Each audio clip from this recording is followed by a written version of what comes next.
Hello everyone, welcome back to Dakshata academy channel. तो कैसे हैं आप सब। तो बायोलॉजी सीरीज में हम ह्यूमन डिजीजेस के बारे में पढ़ रहे थे, जिसमें लास्ट टॉपिक हमने कवर किया था जेनेटिक डिजीज, जिसमें हमने जीन से होने वाली यानी कि जो क्रोमोसोम्स एबनॉर्मेलिटी से रिलेटेड, मतलब अगर हमारे क्रोमोसोम्स या फिर गुणसूत्र में कोई भी चेंज आ जाए तो कौन सी जेनेटिक डिजीज हमें हो सकती है, ये सब हमने लास्ट वीडियो में कवर कर लिया। आज हम ह्यूमन डिजीज का नेक्स्ट क्वेश्चन करेंगे, जिसमें हम देखेंगे कि जो आपकी डिजीज है वो आपकी मेनली दो तरह की होती है। एक वो जो कि एक दूसरे से फैलती है और दूसरी वो जो कि एक दूसरे से नहीं फैलती। तो जो एक दूसरे से फैलती है उसे तो हम क्या बोलते हैं, कम्युनिकेबल डिजीजेस यानी कि संक्रामक रोग।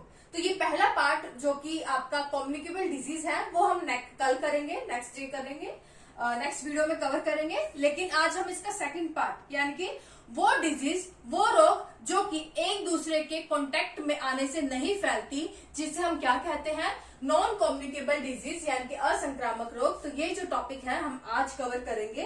तो कौन कौन सी नॉन कम्युनिकेबल डिजीज है, जल्दी से आप सोचिए अपने दिमाग में, जो कि एक दूसरे से नहीं फैलती, कौन सी है। तो यहाँ पर हम एक लिस्ट बना ले। तो अगर एलर्जी की बात करें, एलर्जी, इसी तरह कैंसर, कैंसर भी एक दूसरे से नहीं फैलता।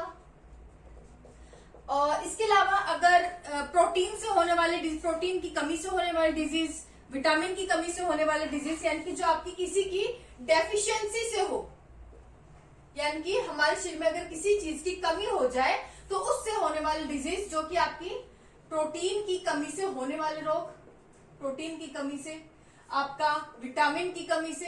अब प्रोटीन की कमी से होने वाले रोग कौन कौन से होते हैं, कोई बता सकता है? तो वो कौन कौन से हैं जो बच्चों में होते हैं मेनली, वो है आपके मरस्मस और क्वाशोरकर। तो ये बहुत इंपॉर्टेंट डिजीज है, दोनों ही एग्जाम में बहुत बार जो है इनके बारे में पूछा गया है, इनके डिफेंस के बारे में। तो बहुत कंफ्यूजन रहती है, ये हम क्लियर करेंगे। तो इनकी कमी से होने वाली डिजीज, प्रोटीन की कमी से होने वाली डिजीज कौन कौन सी है, क्वाशियोरकर और मरस्मस, और दोनों ही कैसी है, ये नॉन कम्युनिकेबल डिजीज है, असंक्रामक रोग है, जो कि एक दूसरे से नहीं फैलती। दूसरा है विटामिन की कमी से होने वाले रोग। तो विटामिन की कमी से होने वाली कौन कौन सी डिजीज है, ये हम नेक्स्ट अलग से एक वीडियो पढ़ाएंगे, जिसमें हम सारे vitamin A, B, C, D, E, K, मतलब जितने भी विटामिन है सबकी केमिकल नेम देखेंगे, उनसे उनकी कमी से होने वाली डिजीज कौन कौन सी होती है। तो सब हम उस एक वीडियो में पूरा कंप्लीट करेंगे। तो ये आपका किसी, अगर आपके शरीर में कोई कमी हो जाए तो उसकी कमी से जो डिजीज होती है वो भी इस कैटेगरी में आती है। इसके अलावा कई आपकी डीजनरेटिव डिजीज है। डीजनरेटिव डिजीज यानी कि अगर आपकी शरीर में कोई कमी हो जाए, शरीर के किसी पोर्शन में, शरीर का कोई जो फंक्शन है, कोई भी पार्ट अच्छे से फंक्शन ना कर पाए, उसकी वजह से कोई डिजीज हो जाए। जैसे कि अगर आपको हार्ट से रिलेटेड कोई डिजीज हो जाए, अगर आपका हार्ट अच्छे से फंक्शन नहीं कर पा रहा है। इसी तरह अगर आपको ब्लड में आपकी कोई प्रॉब्लम हो जाए, WBC काउंट बढ़ जाए, या फिर आपकी जो RBC कम हो जाए, उसकी वजह से भी जो है आपको कई जो है डिजीज हो सकती है। तो ये सब डिजीज आपके नॉन कम्युनिकेबल डिजीज में आती है। अब एक एक करके देखते हैं कि आखिर ये डिजीज है क्या। सबसे पहले है एलर्जी। तो एलर्जी जो है किसी भी चीज से हो सकती है, मतलब अब डिफरेंट पर्सन्स के इम्यून सिस्टम पर डिपेंड करता है कि उनकी जो इम्यूनिटी है, इम्यून सिस्टम है, किस पर्टिकुलर सब्सटेंस के प्रति जो है रिएक्ट कर रहा है। तो मान लीजिए जैसे कईयों को एलर्जी होती है किससे, डस्ट से, कईयों को धुएं से एलर्जी होती है, कईयों को खाने पीने से, यानी कि जो बहुत कॉमन सी एलर्जी है कि मशरूम खाने से कईयों के पेट में दर्द होता है। तो ये क्या है कि उन व्यक्तियों का, उन पर्सन्स का जो इम्यून सिस्टम है वो एबनॉर्मेलिटी रिएक्ट करता है, एबनॉर्मली जो है अनियमित रूप से जो है इन एलर्जन के प्रति जो है रिएक्ट करता है। एलर्जन किसे कह रही हूँ, एलर्जन जो टर्म है वो रेफर की जाती है कि उन पार्टिकल्स को जो जिसके प्रति जो है व्यक्ति आपका एलर्जिक होता है। तो एलर्जन एग्जाम्पल, कई डस्ट से एलर्जिक होते हैं, कई आपके पॉल्यूशन से एलर्जिक होते हैं, कई मैंने बोला मशरूम से होते हैं। तो अलग अलग एलर्जेंस जो है होते हैं। तो एलर्जी क्या है, तो जब किसी पर्सन का इम्यून सिस्टम इन एलर्जेंस के प्रति जो है एबनॉर्मली रिएक्ट करे, अनियमित रूप से रिएक्ट करे, तो उसे हम क्या कहते हैं, एलर्जी जो है आपका कहते हैं। तो ये हो गया आपका पहली नॉन कम्युनिकेबल डिजीज। उसके बाद है कैंसर। तो कैंसर क्या है? कैंसर जब आपकी बॉडी में जो सेल्स जो है आपके अनकंट्रोलेबल उनकी ग्रोथ होने लग जाए। ग्रोथ यानी कि सेल्स जो है आपके मतलब बिना किसी स्टॉप के जो सेल्स आपके जो है कंटिन्यू आपके ग्रोथ करते रहे, आपके वो जो डिवाइड होते रहे, तो उससे क्या होगा कि आपके बॉडी पे जो स्किन पे जो है ट्यूमर्स बनने शुरू हो जाते हैं। और वो ट्यूमर्स क्या है? और दरअसल वो आपका एक कैंसर का रूप ले लेते हैं। तो कैंसर जो डिजीज है वो क्या है कि इसमें जो आपकी सेल्स है, इसमें जो आपके टिश्यूज है, उनमें क्या है आपका अनकंट्रोलेबल जो ग्रोथ है वो शुरू हो जाता है। उसे हम क्या कहते हैं? डिजीज को, उसे हम कैंसर जो है आपका कहते हैं। उसके बाद है कैंसर के बारे में क्वेश्चन बहुत आ चुका है।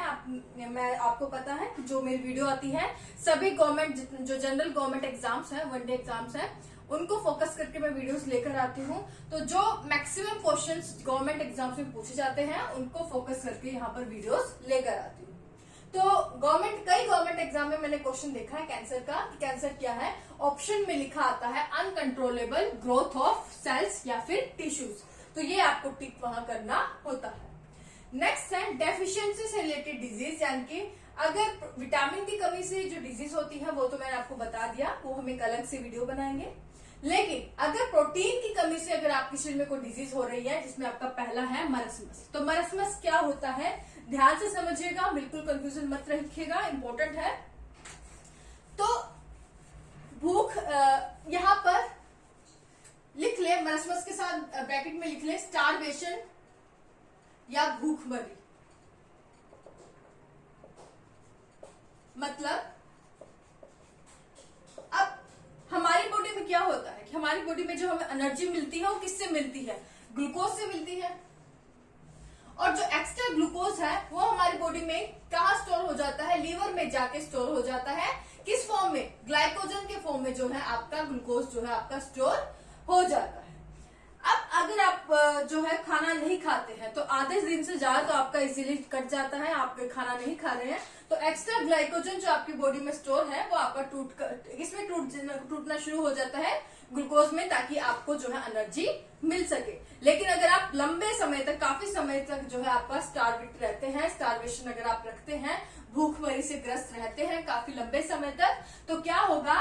ग्लूकोज की मात्रा आपकी खत्म हो गई है, आपने ग्लूकोज सारा खत्म कर दिया, तो उसके बाद आपकी बॉडी में जो फैट्स हैं वो टूटने शुरू हो जाते हैं। और अगर फैट्स भी टूटने शुरू हो गए और अब भी आप कंटिन्यू जो है आपने जो है भूखमरी से आप ग्रस्त है कंटिन्यूअली, तो उसके बाद फैट्स के बाद आपकी बॉडी में क्या टूटने शुरू होते हैं? प्रोटीन्स। तो प्रोटीन्स जो है आपकी बॉडी में टूटने शुरू हो जाते हैं, जिसके बाद जो आपको डिजीज होती है, जो जनरल आपके कॉमनली बच्चों में पाई जाती है, वो कौन सी डिजीज होती है? मरसमस। तो मरसमस क्या है? ये आपका प्रोटीन की कमी से होने वाला रोग है, जिसमें जो कि अक्सर बच्चों में देखा जाता है। और कब देखा जाता है? उन बच्चों में जो कि गरीबी के कारण, पॉवर्टी के कारण देखा गया है कि मैक्सिमम जो गरीब लोग होते हैं उनके बच्चे, क्योंकि उन्हें खाना ठीक से नहीं मिलता, वो लंबे समय से अगर भूखमरी से ग्रस्त रहे तो उनमें ये जो डिजीज है मरसमस देखने को मिलती है। ये जो है अगर मरसमस के बच्चे जो उनको शिकार, जिसको मरसमस होता है, उसकी पहचान आप कर सकते हैं कि बहुत कमजोर होते हैं, दुबले पतले से होते हैं, आंखें अंदर को धसी होती हैं, उनके बाल उस समय से पहले जो है व्हाइट होने लग जाते हैं, और उनकी जो स्किन है उस पर झुर्रियां पड़नी शुरू हो जाती है, थोड़े ना ओल्ड एज टाइप जो है वो आपके लगने लग जाते हैं, वो बच्चे जो कि मरसमस के शिकार। उसके बाद है क्वाशोरकर। क्वाशोरकर डिजीज क्या है? ये भी दोनों ही प्रोटीन की कमी से होने वाली डिजीज है, लेकिन इसमें भूखमरी से ग्रस्त होने वाले बच्चों में मरसमस रोग होता है जब वो लंबे समय तक भूखे रहते हैं। लेकिन क्वाशोरकर रोग तब होता है जब उनकी डाइट में जो है प्रॉपर, अगर किसी बच्चे को प्रोटीन नहीं मिलता तो उसे क्वाशोरकर जो है रोग आपका डिजीज जो है उन बच्चों में होता है, उन लोगों में होता है। क्वाशोरकर में क्या होता है? अगर उनकी पहचान करें तो वो भी कमजोर तो होते ही है, लेकिन उनको जो पेट है वो काफी फूला होता है, पेट फूला होता है, और जो इनकी स्किन होती है, अगर स्किन देखें तो इसमें जो स्किन पर पपड़ी जमना जो है शुरू हो जाता है। डिफरेंस पूछा गया है, तो मरसमस में जो स्किन पर क्या होता है, झुर्रियां पड़नी शुरू हो जाती है, और क्वाशियोरकर में क्या होता है कि पपड़ीदार आपकी स्किन हो जाती है। और मरसमस क्वाशियोरकर में ही अगर आप देखें तो जिनको क्वाशियोरकर होता है उनका पेट जो है काफी फूल जाता है। तो ये मेन डिफरेंस था इन दोनों डिजीज में। तो ये था कि प्रोटीन और प्रोटीन की कमी से होने वाली डिजीज। नेक्स्ट है डीजनरेटिव डिजीज, यानी कि अगर किसी बॉडी फंक्शन, अगर आपका कोई बॉडी पार्ट अच्छे से फंक्शन नहीं करता, जैसे कि हार्ट रिलेटेड डिजीज की हम बात करें तो हार्ट रिलेटेड डिजीज मैंने 5-6 वीडियो, 5-6 शायद पिछली 5 से लास्ट 4-5 वीडियो पहले एक मैंने वीडियो अपलोड की थी वेस्कुलर डिजीज, सर्कुलेटरी सिस्टम के बाद मैंने एक वीडियो डाली थी वेस्कुलर डिजीज इन हिंदी। तो वेस्कुलर डिजीज इन हिंदी में क्या है कि वो डिजीज जो कि आपके हार्ट रिलेटेड होती हैं, जैसे कि आपके atherosclerosis, heart attack, hypertension, stroke, ये सब चीजें जो है मैंने आपको इस वीडियो में आपको डिटेल से पढ़ाई है। तो हार्ट रिलेटेड डिजीज देखने के लिए मैं दोबारा आप लोगों का भी टाइम वेस्ट नहीं करूंगी, तो वहां पर जाकर आप ये जो है हार्ट रिलेटेड डिजीज के बारे में पढ़ सकते हैं। 4-5 वीडियो पहले मैंने बनाई हुई है, तो वहां पर जाके वेस्कुलर डिजीज इन हिंदी ये टॉपिक आप अच्छे से देख लें, आपको टॉपिक क्लियर हो जाएगा। बट ब्लड से रिलेटेड जो डिजीज है वो आपकी कौन कौन सी है, वो है जैसे कि आपकी एनीमिया, आपका ल्यूकीमिया। तो एनीमिया जिसमें आपका जो क्या होता है, एनीमिया में क्या होता है कि जो आपका रेड ब्लड सेल्स है, रेड ब्लड सेल्स जो है काउंट जो है आपका कम हो जाता है। आपका हीमोग्लोबिन लेवल जो है क्या है, आपका हीमोग्लोबिन HB जो है लेवल जो है आपका कम हो जाता है। तो उसे हम बोलते हैं कि पर्सन को एनीमिया हो गया है। उसकी जो है अगर आप देखेंगे उसका जो है पीलापन उसकी बॉडी पे आपको नजर आता है, व्यक्ति जो है काफी कमजोर आपको नजर आता है। नॉर्मल अगर हमारी बॉडी में HB लेवल कितना होता है, फीमेल्स में अगर देखें तो कितना होता है 12 से 14 ग्राम पर DL, और मेल्स में कितना होता है 14 से 16 ग्राम पर DL, ये एवरेज है। लेकिन इससे ये आपका हीमोग्लोबिन लेवल है, इससे अगर आपका काउंट कम हो जाए तो बोलते हैं कि उस पर्सन को क्या हो गया है, एनीमिया आपका हो गया है। इसी तरह आपका ल्यूकीमिया है। ल्यूकीमिया अगर देखा जाए वैसे तो ये ल्यूकीमिया जो डिजीज है वो आपका एक कैंसर की ही एक फॉर्म होती है, जिसमें आपका जो ब्लड सेल्स है वो उसमें जो है डिफॉर्मिटीज आ जाती है। ब्लड सेल्स में डिफॉर्मिटी आ जाती है मतलब कि आपके जो WBC का जो काउंट होता है वो आपका बढ़ जाता है, और इस डिजीज में जो आपका बोन मैरो होता है वो आपका काफी अफेक्टेड होता है। तो ल्यूकीमिया क्या है, वो आपका एक टाइप ही है कैंसर का, जिसमें आपके जो ब्लड सेल्स हैं वो अफेक्टेड होते हैं। तो ये थे आपके वो डिजीज जो कि एक दूसरे से नहीं फैलती है, यानी कि नॉन कम्युनिकेबल डिजीज, यानी कि असंक्रामक रोग। तो आसान था टॉपिक, कोई डाउट नहीं होना चाहिए। फिर भी अगर कोई डाउट रहता है तो आप मुझे कमेंट करके नीचे पूछ सकते हैं। वीडियो अगर अच्छे लगे तो प्लीज लाइक जरूर कर दें, शेयर करें, और चैनल पर नए हैं सब्सक्राइब कर लें। आज के लिए बस इतना ही। Thank you so much.